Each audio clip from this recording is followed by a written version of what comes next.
This is Hello Brain, presented by Brainovation Network. Welcome back to Hello Brain. I'm your host, Collin Adams. Today, I'm joined by Dr. Ramona Von Leden and a very special guest, Liam Pingree, founder of Neuronic. Liam is working on something really fascinating in the brain health space using near-infrared light to support brain function, recovery, and performance. Welcome to Hello Brain, Liam. Hey, Colin, thanks for having me. Pleasure to be here. Excellent. Well, I'd love to start the conversation with learning a little bit about your story. What led you into the brain health space? And maybe as you were developing Neuronic as a company early on, what problem did you notice that you were trying to solve? It's a great question. And I guess it really started with a video that I had seen on Facebook and some guy using a bucket on his head that had infrared lights inside and shown that his Parkinson's symptoms got better. And my curiosity just piqued. I looked at some of the research and I was like, no way, this is kind of true. I didn't believe it at first either. And this was many years ago while I was actually in college at first seen it. I didn't do much at the time because I was studying. So I packed up the idea in like a little notebook and went on about my business. I was studying business. I moved to New York after I graduated. I was working in a bank there, trading derivatives. So I was trading risk on derivatives in HSBC. And COVID happened. Once that kind of was underway, there wasn't really much work left. Sensitive information on the trading floor. I couldn't work from home. So I was sitting there in an apartment in New York, opened up the journal. I was like, oh, I remember this idea. I'm a busybody. I can't sit still. So I had to be doing something. And throughout that kind of time span of when I first saw the idea to that time in New York, my auntie had passed away and actually she had cancer. But part of that journey was it affected her brain where she couldn't remember things as much anymore. So visiting her in the hospice before, she was forgetting your name and who you were. And I know that's different to things like dementia, Parkinson's, and Alzheimer's. But that's really, I suppose, what then gave that more of a personal motivation to be like, hey, if this can help someone with Parkinson's and the research that I'm seeing that can help people with like Alzheimer's and memory loss, that's something that I could really get behind. And that's where really the idea was born. It was from a Facebook video, having a bit of a personal motivation behind it. And then the third kind of stem is I love entrepreneurship. Prior to even starting this, I worked in many startups. Even through college, I was involved in startups and going into co-work spaces and asking anyone if they need a hand and working on community projects and economic projections about how the startups are doing in the ecosystem, like you name it. I was in there trying to get involved in everything. So I think by nature, it was just a good fit. And so I rang Marvin Schoner, who I'd studied with in college. And when I pitched him the idea, which was very, very simple at the start, there wasn't much to it. He was like, it sounds so good. Here's my ideas and let's do this. And we just went for it. This is super cool. I've never gotten to hear like your full backstory, Liam. For some context for our listeners, I am a scientific advisor for Neuronic. I think I've mentioned that on a couple of our podcasts in the past. And I joined the team last end of summer-ish time. And I had found Liam, through a series of different networks on LinkedIn as I was doing some own career transitions. And I had done some work in grad school on like the photobiomodulation space as well, had published in it and, had kind of gotten away from it and the research I had done after that. And then I came back to it and I was like, it's such a simple but elegant idea. And the way that Neuronic had put together the products they offer, I thought, compared to what else was on the market, it was like, oh, this makes sense. This clicks. And then getting a chance to talk to Liam and Marvin was really cool to see how they built this out. But like to hear that story, Liam, that like puts it in whole perspective. That's super cool. Yeah, it's different. And I suppose when I think that, okay, now we're in like the neurotech industry or like health tech, it's never something that I thought I would be in. And I even remember back to a time, and this goes back to like entrepreneurship again in college. I went over to Web Summit. I don't know if you're familiar with the event. It's over in Lisbon. and like thousands and thousands of attendees are there. It's huge in the kind of like startup world. And at the time, who was speaking as one of the like guest speakers on stage? But only Brian Johnson. Little did I know when I was, I don't know, I must have been 19 at this stage, that this guy was talking about brain health, because actually he just sold his last company, the payments company, and sold it for a couple $100 million, I believe. And now he was starting his new venture, Kernel, which is essentially a device that you put on your head and uses F-nears to read the brain. And I just thought, this is so crazy. This guy is measuring the brain. Like, who even kind of wants to just go into the hardest domain in science and start tackling issues with it? I was like, why didn't you pick something else easy? And then I didn't know at the time, like the idea wasn't in my head to kind of work on this, that like years later, I would actually be in this space now. So I find that like a very funny moment to think, hey, this is something I'd probably never get involved with, to now looking back and thinking, hey, maybe that talk influenced more than I realized subconsciously. Probably did. I feel like there's a lot of those coincidences that you look back and you're like, oh, funny how that showed up somewhere when I've never expected it. It's amazing how just the world of brain health, the people that are in it either are coming from some kind of story just like that, or they never thought in their wildest dreams they'd be involved with brain health. And then some people coming like me, who dealt with ADHD my whole life, I'm coming in for really personal reasons. So I think that's the beauty of the brain health space in particular in comparison to other spaces. So Neuronic specifically does something, and I'm going to say this term because for a brief moment in time, I sound like I'm very brilliant. But Neuronic does transcranial photobiomodulation. And thank you everyone for that. But that's a very big term, a lot of letters, and it can feel a little bit intimidating to people. So I'm wondering if you were to explain TPBM for short to someone with absolutely zero science background, what is it and what is it actually doing to the brain? Yeah, that's a great question. And I suppose it's everything that we're doing. The common layperson would know it as light therapy. You see those red light masks. It's shining the light on the face. It's reacting, and it's helping your skin get better. So we do transcranial photobiomodulation, which essentially means transcranial through the skull. It's going into the brain. And then photo, meaning light, biology, and modulation, the change. So the change of your biology through light. And all that's happening really, if you think of it like photosynthesis with nature, plants, trees, there's photon receptors inside you, and the light can pick up on this. It has a cascade of reactions in which the mitochondria are made to produce more ATP, adenosine triphosphate. And this is the energy that our body need, and particularly brain, to kind of survive and to rebuild, to work as it usually would. So once the brain is getting more energy on that fundamental level, it can do what it does best. So that's like perform, heal itself, recover. A lot of these things and issues, like people using the device with Alzheimer's, they have a buildup of like inflammation, or they have dysregulation, energy is low. So if you think about it, this light is just an extra dose of something you get quite naturally.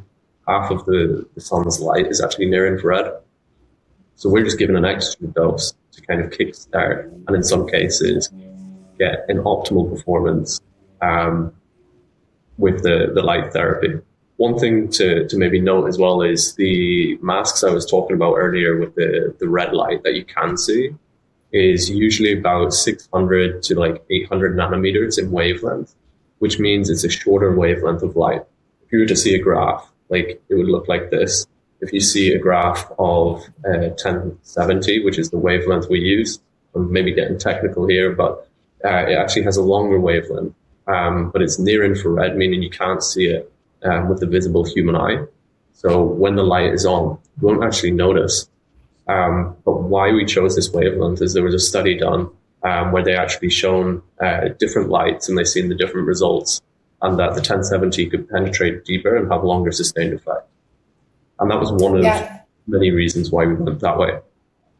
Yeah, and I think it's an interesting thing, because I've in the light therapy space, one thing you could say is all of these different wavelengths of light, most of them you will see naturally occurring in the sun, and they all have different benefits to the body. But as Liam kind of spoke to, the reason they chose the specific one they did had more to do with that ability to penetrate and get deeper into brain tissue. Whereas a red light, that's really great. I mean, you'll see it a lot of times for skin. It's very good for, more superficial tissue. And it's doing that same thing of improving mitochondrial health, but it's at a different tissue layer, where if we want to impact brain cells, you have to get deeper. And that's kind of the brilliance of using the near infrared.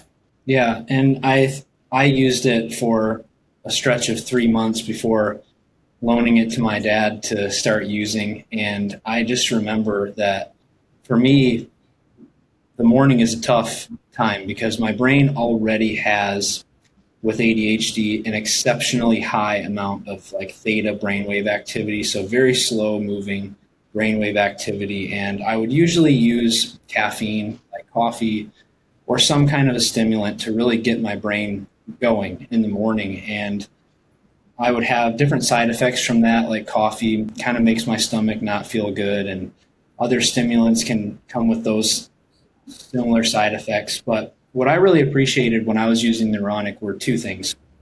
First, when I used it on the glow protocol, I'd go for about 20 minutes in the morning while I was just living my life. It wasn't like I had to sit still and look at a screen and watch a ball or do this or that in order to get the treatment. I could make breakfast, I could walk around, I could brush my teeth, I could sit and read. And I just appreciate the functionality of it. And after 20 minutes, I'd take the helmet off, start my day, and then I would notice like, wow, my brain feels really good. And at this point, after 10 years being in the brain health space, I know my brain quite well, I would say. And I know, when it feels good, when it doesn't feel good. I have all of these routines and things that I do every single day. And I just noticed like, man, I feel focused, I feel alert. And that's a rare experience for me. And then the second part that I really appreciated, this is going to sound so simple, but I would turn on the device, hitting the power button, put it on my head, press one button, and I was going. And it was that fast to get started. And I think in the neurotech space, or just in general, there are all these incredible systems and tools out there for people to use, but the problem can be if it's not easy, then it's not accessible. And that's what I really appreciate about the Neuronic helmet is it's so accessible because it's so simple to get started. I couldn't agree more. I think the neurotech space, because we can do such elegant things, as Liam kind of talked about, this other device with FNIRS and these EEG devices and other people we might be talking to on this podcast, they have these really elegant ways of measuring and looking at the brain. But for the end user, for the person who's sitting at home, they don't need any of that. What they need is a device that can support their cognitive health and is easy to use, that it's something they can function. As you kind of are, I was like waiting until there was a pause so I could kind of ask a follow-up question to you, Collin, which is that you already said it, you loaned it to your dad. And I'm assuming he never gave it back because he's finding it easy enough to use and he really likes it and likes the effect it's having. So I'm curious, why did you loan it to your dad? Because I also ended up getting one for both of my parents. And I think for the aging population that sometimes struggles a little bit with what we have on our cell phones and apps and how complicated and complex these devices can get, having something that they can tap into for an age range where there's a reduction in metabolic activity, there's a reduction in mitochondrial efficiency, there's just a lot of kind of working against them in terms of neuroinflammation, antioxidant capacity. So to have something that's supporting their brain health and it has to be easy to get and it has to be easy to use. It really does. And I loaned it to my dad because I knew that both he and my mom had different brain-related struggles throughout the day. My mom starts the day slow, kind of like me. She's told me many times that even though she sleeps 8.5 to 9 hours a night, and when I look at her sleep data, it's like pristine, she still feels sluggish after about 30 minutes to an hour of being awake and has some pretty gnarly brain fog that she's dealing with. And then my dad, like Liam, has been a serial entrepreneur and has done a lot of different things. And for 30 years was, pushing really hard, making different businesses work, and resulted in a lot of burnout.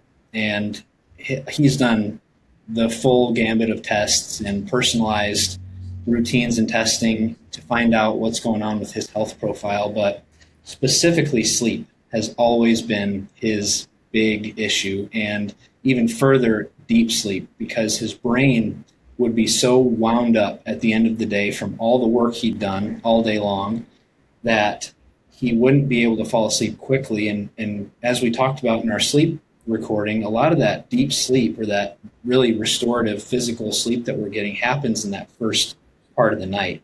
And he was missing a lot of that just because he was tossing and turning. And so when I loaned him the helmet that you're right, never got back, he also uses the Glow protocol in the morning because he just loves that little boost to his brain, like Liam talked about, with stimulating the mitochondria and producing more ATP. And then in the evening, he's able to use the wind down protocol to really help slow things down, not just in like a meditation kind of way, but really at a deep brain level. And he's really benefited from that.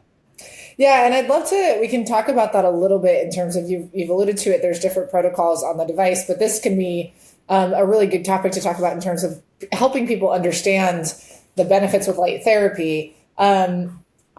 You can use different pulse rates, different intensities of light, different duration of light to have different effects on the brain. So as you alluded to, so on the Neuronic device, there's 4 kind of set protocols that are available. You can always make a custom protocol from there. One being the Glow, which you've talked about using yourself, the wind down protocol being called Peace. And then there's Focus and Balance is the last one. I'm not going to lie, I never use Balance, so I always forget that one. I use the other 3 pretty regularly. But the Glow is like 100% light at 100% intensity, no pulsing. It's not really trying to like stimulate a specific type of brain wave. It's just trying to give you that cellular health. Whereas the Focus protocol is using a specific pulse, a specific pulse duration or pulse width, number of pulses of 40 hertz, so that you're actually getting stimulation that helps to encourage gamma activity or more alertness in the brain. And then on the flip side, the Peace protocol is at 10 hertz, which helps to stimulate the more alpha and delta waves, which we did talk a little bit about in the sleep podcast, right? About what kind of brain waves, what activity you want to see from your brain. So there's a lot of thought behind what these protocols are in terms of what you want to support in the brain. And I'm curious, Liam, because I was not involved with the company before when you were designing all these protocols, how did these first protocols how did you decide on the protocols you had? Did you start with we're just going at it 100% intensity for 10 minutes and see what happens, and then you started to kind of branch out? Yeah, I think one parent was looking at some of the research that was out there. Now, this was 5 years ago when we programmed this, so a lot more research has come out since. Even if you look in 2025, I think it was 1,200 publications on PubMed alone. So you can see the research back then was a little less. There was still some. But yeah, it was looking at things like 40 hertz for Alzheimer's in particularly. There was a lot of research pointing to that. So we were saying, okay, well, if there's a lot of research pointing to some external stimuli being 40 hertz, whether that's sound, binaural beats, or it's visual light or, transcranial, that's something that we can mimic here and put in a program. And we'd seen other companies also look at this range. As you said, there's different ones like sleep. We have 10 hertz. You're trying to reduce and get the brain into that kind of sleepy state. And that's where they really came from.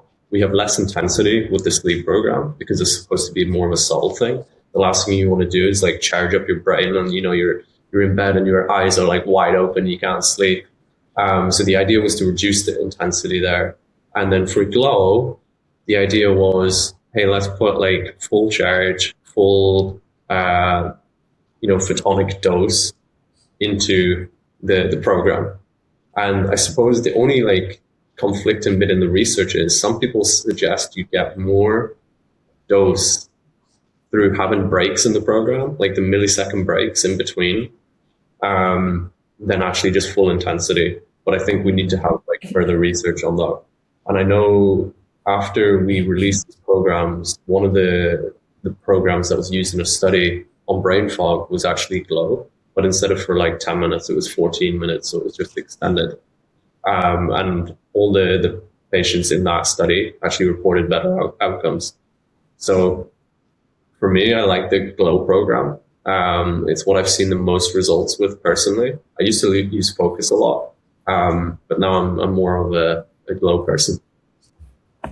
More of a glow guy. Yeah, it's interesting because I think with what you're kind of talking about, as I've worked with the research team at Neuronic, one thing they always say is like, when you start using one of these devices, you're probably not going to be going full intensity for 20 minutes like Collin was just talking about. You start, and the protocols are not designed to like be that max capacity. So maybe you're starting at 10 minutes, and then as you adjust, because you are taking in an extra amount of a dose of energy, which our bodies respond to all these different energies. You spoke about it, like auditory signals or light or electricity. And so you want to be careful about making sure that you're actually giving a dose that the body is prepared for. And then once it adjusts, you can dial it up, you can add more time. But I think it's smart to start with a shorter dose that allows people to kind of ease their way in to having more light on the brain. Yeah. I would love to hear, Liam, kind of along the lines of what we just talked about with the protocols.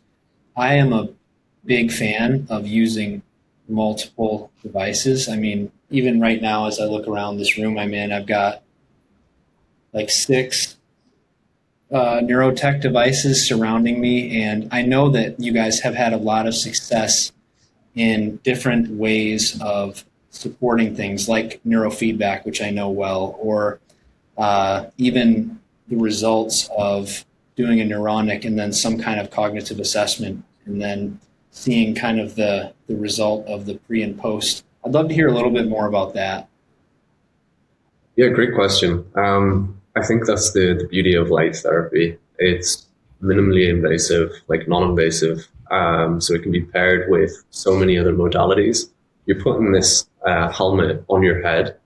And as you said earlier, like it's part of a daily habit that you can do. You can walk around, brush your teeth, do anything. So really, it means you can pair it with a lot of different things. And in our case, this can be in the front room of a clinic. It can be used in like the clinician's room. It can be used at your sofa at home. But what clinics ended up doing was they would use it before neurofeedback sessions to basically increase the energy so that people would perform better in certain tasks that were straining the brain. But actually, what they didn't realize is not only were they going to have more energy going into the session, but it's actually increasing your neuroplasticity. So the results they were getting in the neurofeedback were actually stronger. And we have clinicians report that actually people now going through neurofeedback sessions need only half the amount that they typically would to see the same results. And that was like a huge kind of finding, because we didn't know even then that it would be so impactful as an adjunct therapy to something like neurofeedback. But this is what feedback we were getting from clinicians. And then we do before and after scans. So typically we've always done like EEG, and that would be with consultation as well. We'd assess, we'd read them, we'd even program the device.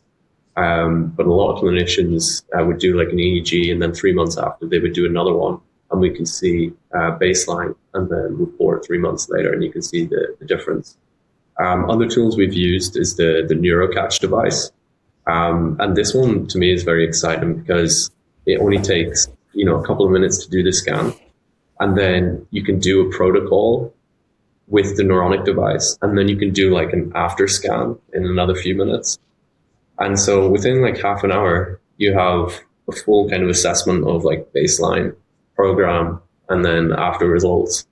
And what we've seen, and we've done this many times now, because we use the NeuroCatch at a lot of events. Anytime Neuronic's at an event, NeuroCatch at an event, it's like, you were sending people each way. It's like, go try that one, get a baseline, go try ours, see how much you improve when you come back here again. And people love that because it's given them actual kind of like figures to suggest, something's working. Because not everyone, when they put the helmet on and they do it for 5 minutes, they're going to feel like, whoa, like I'm Superman now. Sometimes it takes a lot longer. Some people do have like are more sensitive and will like feel something different. But with these scans, it's been great. So typically we've seen, I remember the one event we did, it was like a 72 millisecond increase. And the NeuroCatch device, by the way, is measuring event-related potentials. So you have the three signals. This one is cognitive processing speed that we picked up on with the 72 millisecond increase. And since then, I know Ryan Darcy, one of the founders of the company, he's told me that he's actually seen this increase on different athletes up to 120 milliseconds. So it's really crazy to see. And obviously this sounds like really small cognitive processing speed, but for athletes and top performers, this is so important. And like, they're always looking to shave like milliseconds off their lap in the pool, off the circuit track in the F1, whatever the case may be, it's important. So that's probably one of my favorite devices in terms of like getting a report quite quickly and being like, whoa, that's just made like sudden difference. Yeah, it's been interesting to watch that as well. And I've seen the N400, that cognitive processing speed, ERP in the brain, where even for me, that for my age is pretty delayed because of a lot of that theta activity, a lot of the things that come along with ADHD. My N400 has historically been quite delayed, and I'll do pre-posts on a lot of different things. And consistently, anytime I would do ERP through NeuroCatch, then a Neuronic session, typically I would do a 10-minute glow, and then an ERP, I would see a significant change. And I think in particular for the brain, it's so important to see things like that. It's important to see the objective numbers because it's very difficult to relate to something that you can't see. And people commonly attribute things like brain fog to, oh, I'm just tired, but they're not thinking about what's happening in their brain. And so that's where seeing that data can be so helpful. And, partnering with neurofeedback or ERP assessments or EEG assessments can just further expand someone's understanding of their own brain. Yeah, we've had a couple of conversations, Liam, on the podcast about how wearables can be useful when trying to sort of, track your health and how, and obviously most wearables aren't going to give you a cognitive score of any kind. So, you can kind of correlate things like your HRV, your sleep scores, things that go along with general health, which are probably going to also contribute to how you're feeling in your brain. But then if you can have that kind of like objective brain measurement, that's pretty cool. Yeah, for sure. And I think as well, like it's one thing if you have like an issue and you can feel the results straight away. But unless you're like Collin, that's like 10 years in the brain, health space, kind of like really thinking how the brain feels all the time, you might not notice it if you're just like a healthy individual that puts on this device. And I know this firsthand because for quite a while, I would ask myself after using it in the early days, hey, is this kind of like, I feel like I have a bit more energy throughout the day, a little more focus. But it wasn't like crazy. And I was like, this is definitely it. And I just remember on separate occasions, once I had like this brain fog where I just couldn't focus. I couldn't think, couldn't do anything. It was so irritating in the morning time. And I was like, I'll just put on the Neuronic device. And sure enough, after 5 minutes, I'm like, holy crap. This is what people are feeling like once there's an issue. Like For the rest of the time, it wasn't like as crazy difference because I was like thinking fine anyway, so to speak. And with the brain fog, it was like night and day difference. And I was like, wow, okay, this is like, once you feel it, it's just different. No matter how much you believe in something, how much research you've seen, once you feel it, it's just so different. And since then, I haven't had brain fog since, which is great, but I have had headaches. And for me, that's something that actually helps alleviate the throbbing with a headache that I would get. So that has been like another thing that I've noticed it on. But I think for most people, if they can get like some sort of brain score or assessment, seeing it before and after, it kind of convinces them unless they have something, a bigger deficit, say, to repair. Yeah, Liam, it's funny. I think the last time you and I had a one-on-one conversation, you told me about the headaches thing. And I don't get headaches often, but occasionally, especially if I've been traveling, sitting on a plane really long time, I'll have like kind of a tension headache. And I thought, all right, let's see if this helps. And it was the same thing, like the throbbing, which just like, makes it a little bit more difficult to fall asleep.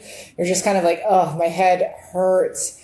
I put it on, and then frankly, I didn't notice because I went to sleep. So clearly it helped. That's what it's supposed to do, right? It's like it's increasing the blood flow.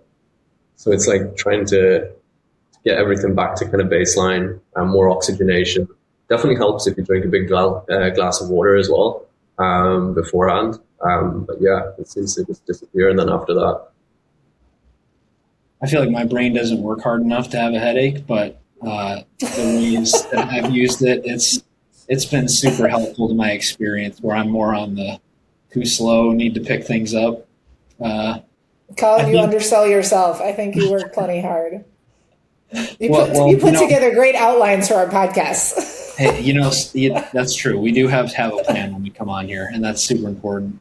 I think kind of going along the lines of people better understanding their brain. Obviously, with this podcast, Hello Brain, we're working on having these kinds of conversations so that people can pay closer attention to or be mindful of or meet their brain for the first time. And, if we're talking about the use, we've talked about things like brushing your teeth or this and that. You don't really have to stop your day to use it. If someone were to use this, I want to get really practical, like for mom with 3 kids on a Tuesday, and the kids are home from school because it's a snow day and there's just chaos. What does this look like for the people who often say, I just don't have time to use any kind of self-care technology? Usually it's a priority issue because everyone has the same time, right? I think that's the biggest reason someone doesn't do something is it's just not a priority. If you're struggling with your brain or there's some issue, it's an investment in yourself because you're going to get, a clearer day, more focus, whatever it is you're trying to do mentally. If you take care of your brain first, then you should get that time back. It's similarly like, in the gym, if you're looking after your body, you can perform better. You have more energy throughout the day. So it's a similar kind of result there. The device itself is a helmet-like device for all the world, like a bike helmet. You just put it on your head. You adjust the sizing, and there's a button on the side that you press, and that's it. So it's pretty much on, quick start button, and you're good to go. You have the battery pack that can slip into your pocket, so you can walk around while it's on. The strap can be like tightened so it won't fall off. People I see typically are on the couch. They're just doing it. It's like a evening time routine or morning time routine. But some people are like, taking out the bins, doing the washing, house chores. Like you said, this mother with a few kids, maybe she can't just sit down as much as she'd love to for 20 minutes in the morning and do a session. I mean, some of the sessions are shorter, but yeah, at least she could walk around and do other things while she's getting the household ready for the day. Yeah, I think that's something that's really nice about it is that you don't have to think about it. You just have to put it on. I'm in the habit now that I walk my dog first thing in the morning, and then I have to mention Mr. Peter in every episode. And then I get home, I start making coffee. I put it on while I'm doing that, like making breakfast, making coffee. I slip the battery pack in a pocket. It's just, I don't think about it. And that's what's so great. It fits very easily into like a mother, of 3's day because it doesn't require her to step away and do something else. I love that about it. And, Brain Innovation Network's mission is to create access to better brain health solutions. And you don't create access by making something so difficult that there's a huge barrier to starting. And that's what I really appreciate about this device. You can literally just continue to live your life, whether that's doing your work, doing some reading, walking around, doing chores. And I just really appreciate that. I just want a quick say before we close, Ramona, on your walks, you also do Duolingo. So we just got to get We are trying so hard to get that Duolingo. We are, no matter how we get it. So, hey, Liam, really appreciate you coming on here and spending time with us. If you're interested in learning more about Neuronic, I have included a link below in the notes for how to do that. Thanks so much for listening. If you've been enjoying listening to Hello Brain, we'd love to hear from you. Please leave a review, drop a comment, and share this with someone who might benefit. We'll see you next time. You've been listening to Hello Brain, presented by Brainovation Network.